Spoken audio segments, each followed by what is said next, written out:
जय हिंद, जय भारत।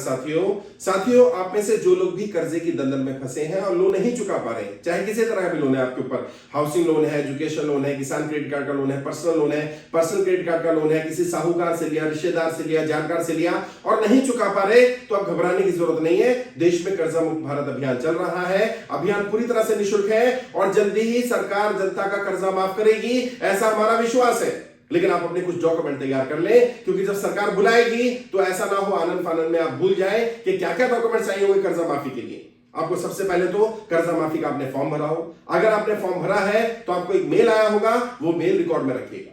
दूसरा, आपके पास एक रजिस्ट्रेशन नंबर आया होगा। अगर आपकी फाइल वित्त मंत्रालय जा चुकी है तो आपको रजिस्ट्रेशन नंबर मिल गया होगा। नहीं मिला है तो आपके राज्य में जब मैं आने वाला हूं तो वहां पर मुलाकात करिएगा। जल्दी ही हम लोग एक पोर्टल भी तैयार करने वाले हैं, उसकी भी जानकारी आपको दे दूंगा। वहां पर अपना रजिस्ट्रेशन नंबर देख सकते हैं ताकि आपके पास फाइल नंबर रहे कि वित्त मंत्रालय में आपकी फाइल कब गई है। तीसरी चीज क्या करनी है, आपने अगर फॉर्म भर दिया है तो आपने अपनी रेफरेंस से कितने लोगों के फॉर्म भरवाए, क्योंकि आप फॉर्म कहीं से भी भरवा सकते हैं, अपने मोबाइल से भरवा सकते हैं, लेकिन रिकॉर्ड रखिए कि कम से कम 10, 20, 50, 100 जो लोग भी आपने फॉर्म भरवाए, ताकि हमें पता रहे कि हम वाकई कर्जा मुक्ति अभियान का आप समर्थन कर रहे थे, ताकि आपका कर्जा माफी के लिए हम लोग और ज्यादा प्रयास करें।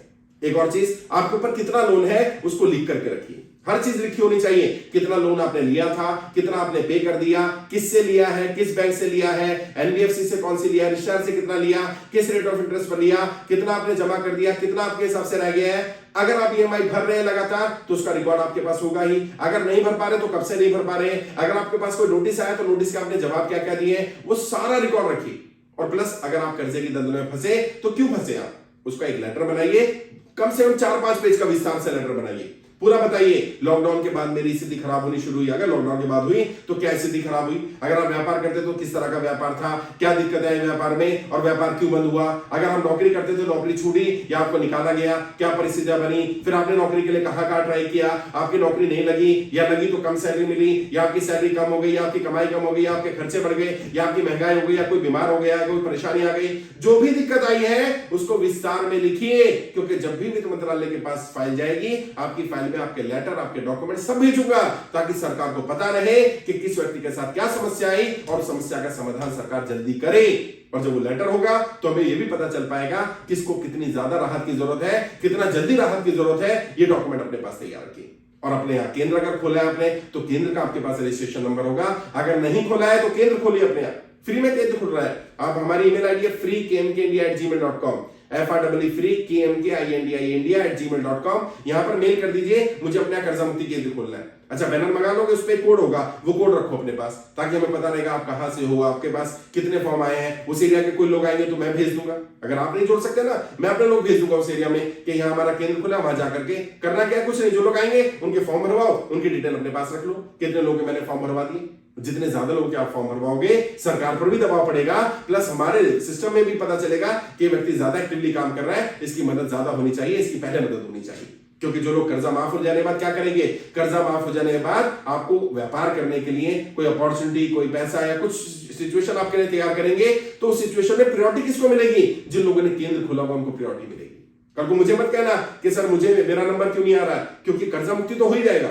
आज नहीं तो कल लोगों का कर्जा माफ हो जाएगा, लेकिन कर्जा माफ हो जाने के बाद क्या, आगे व्यापार करना है, काम धंधा करना है, कुछ करना पड़ेगा ना। तो उस समय पर अगर सरकार मदद करेगी तो पहले किनकी मदद करेगी, जिन लोगों ने इस कर्जा मुक्ति अभियान में पार्टिसिपेट किया होगा। कम से कम केंद्र तो खोलो, अपनी गाड़ी पर, घर पर, दफ्तर में, जहां चाहो वहां बैनर लगा लो और 100-200 लोगों को इकट्ठा कर लो यार अपने साथ। और कल को जो बड़ा रिवॉल्यूशन खड़ा हो रहा है उसमें भी आपको लीड करने का मौका मिल जाएगा। आप विधानसभा स्तर पर, लोकसभा स्तर पर काम कर लेंगे। तो अपने ये सारे डॉक्यूमेंट तैयार रखना। कल को मुझे मत कहना कि सर आपने बताया नहीं था। और अपनी कम से कम जो मैंने बेसिक चीजें बताया ना, डिटेल पूरी, क्योंकि बहुत सारे लोगों को पता ही नहीं। जब मैं मिलता हूं कहते हैं सर लोन है 10-15 लाख का। भाई 10 और 15 में तो 5 लाख का गैप हो गया यार, तो इतना गैप क्यों है भाई? आपका एग्जैक्ट पता होना चाहिए। 10,27,926 रुपए का लोन है मेरा, इतना बैलेंस बचा हुआ है। अगर आपको एग्जैक्ट नहीं पता, इसका मतलब आप अपनी सीरियस नहीं हो अपने कर्जा उतारने या कर्जा माफी के लिए। जो किस्त भर रहे हैं वो किस्त भरते रहे। अगर किस्त भरने में दिक्कत आ रही है तो बैंक से कम्युनिकेट कर ले। कम से कम बैंक को बोले 2 साल का समय चाहिए मुझे, लीन पीरियड जिसको बोला जाता है, कि 2 साल तक मैं किस्त नहीं भर पाऊंगा। 2 साल का नहीं देगा, 1 साल का देगा, 6 महीने का देगा, तब तक उम्मीद है कि कर्जा माफी का अभियान सफल हो जाएगा। और फिर उसके बाद आपको व्यापार करने, काम धंधा करने के लिए कुछ सहायता भी करवाने की कोशिश करेंगे, ताकि आप अपनी स्थिति ठीक कर पाए और आगे आप कर्जे की दलदल में ना फंसे।